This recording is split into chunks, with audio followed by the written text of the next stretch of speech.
and welcome to another riveting episode of the True True Blema Sunny podcast with me, Kabuki Akumi, aka Buki. I hope you're having an amazing week in this crazy Accra or anywhere else that you're situated listening to us. I'm sending you lots of good energy. I am having a crazy, crazy, crazy week. Everything seems to be happening at the same time, back to back, continuous. I am losing my hope. My hope is waning dreadfully. My hope is waning dreadfully and drastically low. I have tried to be chipper, hoping that it will affect the energy of the year, and things just seem to be tumbling down. The economy is whooping my butt. But if you're having a great week, if you're having a better week than me, I wish you all the best, and I hope that it continues throughout the month. We're back to folk tales, and today we're going to be talking about the Ga interpretation of Ananse. His name in Ga is Chei Anaanu Adesa. Ananse stories originated in Africa but are told all over the world. Africans who were sent to the West Indies told his stories at wakes, and in these stories, his name is spelled Ananzi, Anazi. I came across one called Ananze and Quanqua. I'll tell that one later on in the show. As we're going with the Ga version of his origin story, I will be calling him Anaanu. We're going to start off with my version and then I'll read the original one, which was told to me by my grand aunt. Today's episode is called Anaanu, the Story Maker. Let's get started. A very long time ago, the people of Earth offended the sky god Numo, and he decided to take away all the lights in the sky and fire from them. A great many people died. Anaanu, his son, looked on the earth with great sadness, but he knew he could not contend with Numo's wrath. He snuck off to help when he could, but there was only so much he could do. The people needed light and fire to survive. He bided his time waiting for Numo's attention on earth to wane. It took many years, and at this point, only two humans were left. When Numo was focused on another project of his, Anaanu got to work. The dark nothingness of earth was suddenly filled with a yellow glowing ball. Anaanu used his hands to cover his eyes from the glare. A second white light, dimmer than the one before, also shone in the distance. Time went by, and the yellow one slowly lowered itself from the sky, and the white light beamed down on the vast land. Suddenly, the white light became surrounded with tiny yellow lights that glowed in the background. Anaanu sat back and looked at the work he had done, feeling proud of himself. The two humans approached him and thanked him for putting the light back in the sky. He happily accepted their praise. In the years to come, he created more useful creatures and items for the humans. He made animals they could eat, tools to hunt them with, and seeds to plant. They began to populate the earth again.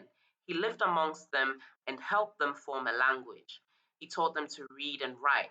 Through Anaanu, they learned how to take better care of themselves and everything he had created. Many more years passed, and he soon forgot he was hiding Earth from Numo. By this time, the Earth had hundreds of humans on it, all loudly chattering away and making all sorts of other noises. Soon enough, Numo caught wind of what was happening on Earth. He angrily summoned Anaanu to their planet. I know you have a fondness for the defeated, but this is shocking, Numo brayed. Father, Numa raised one hand, cutting Anaanu off. For your insubordination, you will now become a creature unknown to man, to crawl the earth unseen or unknown by the people you so greatly love. With that, Anaanu was cast back onto the earth as a large spider. The people soon forgot about him and went back to worshipping Numa, and his name became obsolete. A century passed, and Anand would hear stories about great gods, yet no mention of his name. He decided to find Numo and ask him to restore his godly status. Surely enough time had passed, and Numo had benefited from him recreating the earth. In fact, Numo owed him. He combed the universe for months till he finally found him. Numa looked almost surprised to see he was still alive. Turn me back into a god, it's the least you can do, Anaanu pleaded. Your people are more trouble than good, so I wouldn't be so cocky. And the curse cannot be reversed, Numa retorted. Anaanu stood in silence for a moment, then said, At least let them remember my name so stories will be told about me. Fine, but you must earn this request. A monkey sitting on the highest mountain on earth stole a key from me. Get it back? Then I will let everyone in the world remember your name and tell stories about you for all time. Anaanu hastily agreed.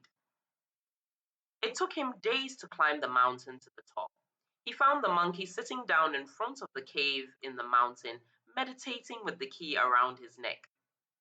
Who goes there, and what are you in search of? The monkey said ominously.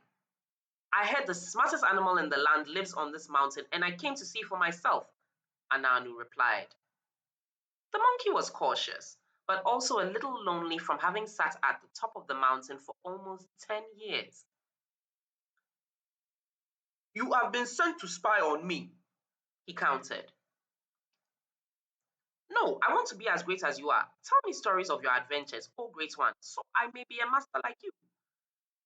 The monkey was flattered and asked Anaanu to sit and told him of his many conquests throughout the many forests of the world and his travels through space.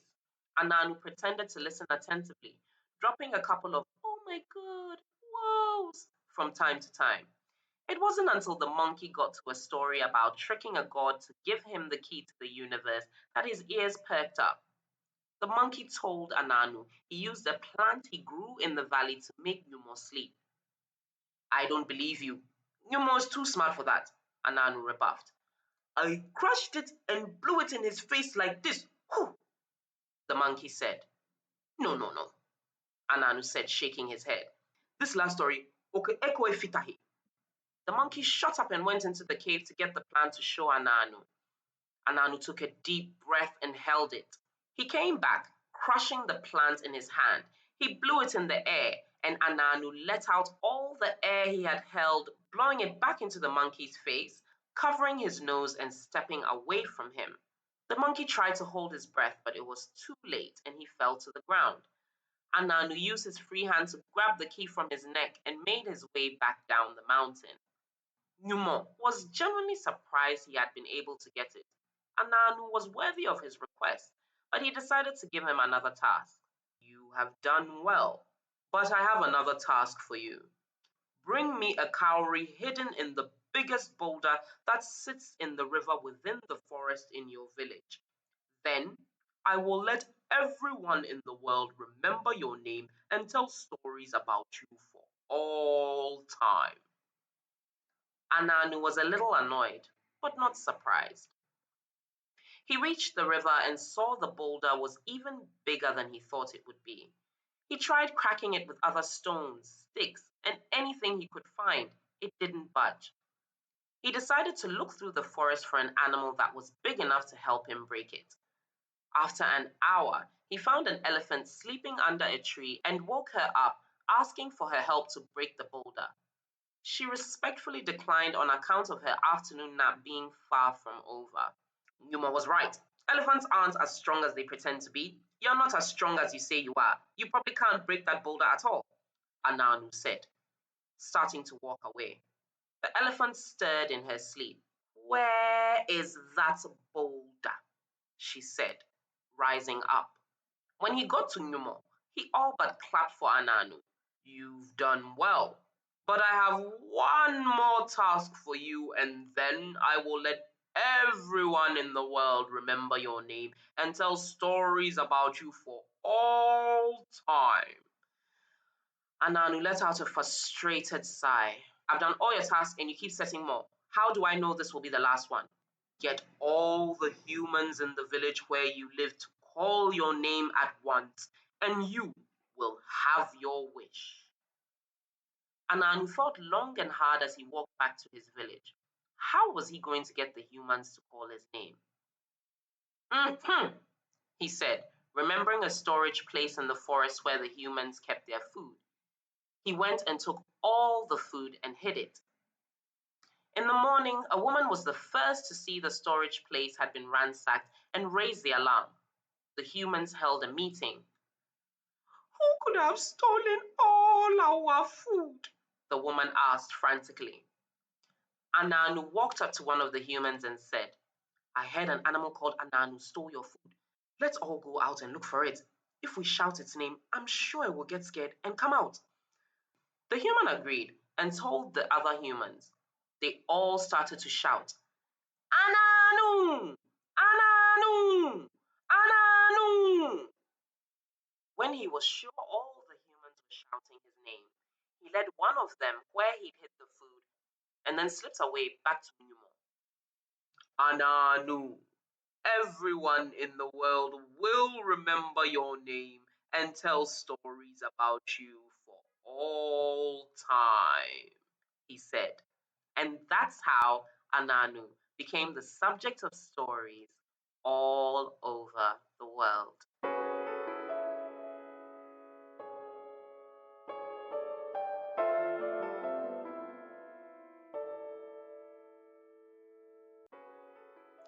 Ananse's stories are always very interesting. He's seen as a smart, cunning figure, somebody who was always able to get one up on other people. But I found it so interesting, this history, which I did not know before I started doing the research for that he was supposed to be Nyame's son, and Nyame punished him and threw him onto earth. He's supposed to have introduced humans to agriculture, to hunting, to have created the stars and the moon and stuff. So that's why I incorporated that in my story. I found it so interesting. And it was a history about Ananse that I personally didn't know. And now I'm going to share the story that my grand aunt originally told me with you. One day, Chei Anaanu went to the chief of his town and told him that he wanted to have his name used to tell stories and be known as the chief story maker. The chief told Anaanu that in order for that to happen, he would have to prove himself by taking on some task chosen by him to prove he would be good as a subject of stories. Chei Anaanu said he was ready to do anything and asked the chief what the tasks were. There was a very long stick on the ground next to him, and the chief told Anaanu to go and bring him a snake as long as the stick. Chei Anaanu went off to look for a snake as long as the stick. He searched through the village but could only see small snakes and decided to go into the forest itself to see if he'd have better luck there. He started talking to himself. I don't think there are any snakes here as long as this stick in this forest. Oh, this forest, there are only small snakes here. All of them like worms. No, there are no big snakes in this forest. He put the stick down and continued to lament about how small the snakes in the forest were, and how none of them would be as long as his stick. His plan worked, and a big snake, annoyed that Anaanu would insinuate that there were only small snakes in his forest, went and lay beside the stick. Chei Anaanu quickly tied the snake to the stick, then carried it back to the chief and laid it before him, proud of his achievement, and said to the chief, Can I have my name used for stories now? The chief quickly said no and told Anaanu that there was another thing he needed to do to prove himself. You have to cut all the grass in this tall field without scratching your body, the chief said, setting Chei Anaanu's next task. The chief knew there were lots of ants in the field and they would bite Anaanu and make it impossible for him not to scratch that itch. Anaanu said, okay, and got a cutlass and began cutting the grass. The ants started biting him. As they bit, Anaanu started talking loudly about how the ants couldn't bite him on certain parts of his body, while hitting the parts of his body he would say they couldn't bite. Oh, these ants, they can't bite me here, he said, slapping his thigh, tapping the parts of his body they would bite to help with the itch without actually scratching himself. Finally, he finished cutting the grass. He went to the chief to show him he had finished cutting the grass without scratching himself. He said to the chief, "You see, I have finished cutting the grass without scratching myself." The chief, not satisfied, gave Chei Anaanu a third task. He asked him to find a very large pot to fill with water and bring to him. Anaanu didn't have a large pot of his own, but followed everyone who was headed to the river to fetch water anyway with his small pot. He put himself in charge of everyone's safety and told them to leave their pots behind to cross the river, and he would bring the pots to them to fetch their water. When everyone crossed, he took the biggest pot, filled it with water, and ran back to the chief, completing his last task. "Now you've done all the jobs I've set for you, and I declare your name will be used for telling stories." And that's how Anaanu became a name used for telling stories. The tree version has Ananse trick some hornets to get into a flask of his, and it also features the python, and it features him having to capture a jaguar, and those are the three tasks that Nyame sets for him. I really enjoyed that one. It made me laugh. I'm going to move on to the West Indie one, which is very different from any of the stories that I have told, but I found it quite interesting in I feel like a bit of the difference of how they tell their Ananse stories. So this is the West Indie story, and it's called Ananse and Quanqua. Quanqua. Quanqua was a very clever fellow, and he had a large house full of all sorts of meat. But you must know he had a way of saying quan, qua, how, what, when anyone asked him anything, and so they called him Quan, qua. One day when he was out, he met Atukama, Ananzi's wife, who was going along driving an ox. But the ox would not walk, so Atukama asked Quanqua to help her, and they got on pretty well till they came to a river, when the ox would not cross through the water. Then Atukama called to Quanqua to drive the ox across, but all she could get out of him was Quan, qua, Quan, qua.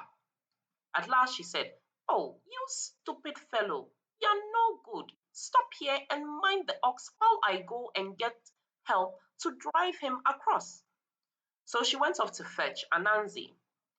As soon as Atukama had gone, Quanqua killed the ox and hid it all away, where Anansi should not see. But first he cut off the tail, then dug a hole near the river's side and stuck the tail partly in, leaving out the tip. When he saw Anansi coming, he caught hold of the tail, pretending to tug at it as if he were pulling the ox out of the hole. Anansi, seeing this, ran up as fast as he could and, tugging at the tail with all his might, fell over into the river. But he still had no hold of the tail and contrived to get across the water when he called out to Quanqua, "You idle fellow, you couldn't take care of the ox, so you shan't have a bite of the tail." And then on he went. When he was gone quite out of sight, Quanqua took the ox home and made a very good dinner. The next day he went to Anansi's house and said Anansi must give him some of the tail, for he had plenty of yams, but he had no meat. Then they agreed to cook their pot together. Quanqua was to put in white yams and Anansi the tail and red yams. When they came to put the yams in, Quanqua put in a great many white yams, but Anansi only put in one little red kush kush yam. Quanqua asked him if that little yam would be enough. He said, "Oh, plenty, for I don't eat much." When the pot boiled, they uncovered it and sat down to eat their shares, but they couldn't find any white yams at all. The little red one had turned them all red. So Anansi claimed them all, and Quanqua was glad to take what Anansi would give him.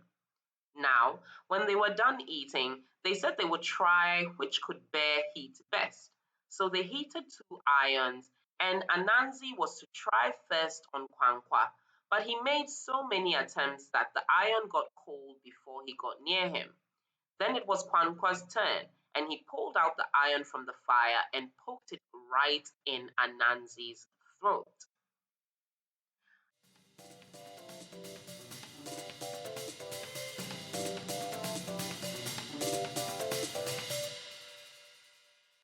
I got this from SerlaneFairyTales.com, which cites their source as a book called Popular Tales from the North.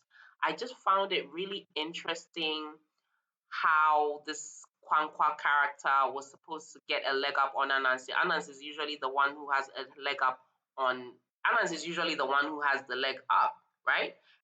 I found the West Indies story to be very interesting because it's just crazy how this Quanqua character was able to get a handle on Anansi. So yeah, it was an interesting story, and the way it's told is very different from the way that we tell our Anansi stories. And so I just thought I would throw that in there.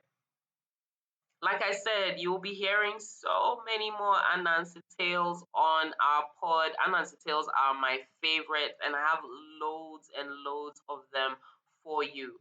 Let me know what you thought about the story that I wrote and the original story. And if you know the original Ga one, because I could not find it anywhere online, the one that my grand aunt told me, I found it nowhere. If you've heard that one before, if you are a Ga person and you've heard that one before, let me know. If you've heard a different version of it told also, let me know in the comments. I'm very interested to know. We've come to the end of another episode of the Choo Choo Blema Sunny podcast. I hope you enjoyed it.